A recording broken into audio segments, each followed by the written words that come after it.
Hi friends, இன்றைக்கி நம்ம பழ பஜ்ஜி செய்ய போகிறோம். முதல்ல நம்ம கோதுமை மாவு எடுக்கணும். ரேஷன் கடையில் கிடைக்கிற கோதுமை மாவு பொடிச்சு வச்சுருக்குது, அதுவும் போதும். சுகர் போட்டுட்டு நல்லா கிளறணும். அதுக்கப்புறமா கொஞ்சம் கொஞ்சமாக தண்ணி ஊற்றி பிசையணும். கொஞ்சம் கெட்டியான பதத்தில் பிசைஞ்சு எடுத்துகிட்டு வைக்கணும். இந்த மாதிரி கன்சிஸ்டன்சியில்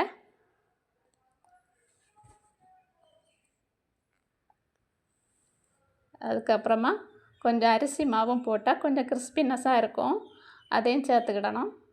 சேர்த்துட்டு ரெஸ்ட்டில் வச்சுருக்கணும். ஒரு 1.5 மணி நேரம் ரெஸ்ட்டில் வச்சு செய்தால் தான் ரொம்ப நல்லா இருக்கும். 2 நேந்திரப்பழம் எடுத்துட்டு, இல்லைன்னா நம்ம ஊரில் ஏத்தம்பழம்னு சொல்லுவாங்க, அதை எடுத்து இந்த மாதிரி ஷேப்பில் கட் பண்ணிடணும். கட் பண்ணிவிட்டு எண்ணெய் சூடானதுக்கப்புறமா பழத்தை கோதுமை மாவில் முக்கிட்டு அப்படியே போட்டுறணும். கலர் மாறி நம்ம ப்ரௌன் கலரில் வரணும். அப்போ தான் நல்லா இருக்கும். நல்லா வெந்ததுக்கப்புறமா இந்த மாதிரி எடுக்கணும். பழ பஜ்ஜி ரெடி. சூடாக சாப்பிட்டா ரொம்பவே நல்லா இருக்கும்.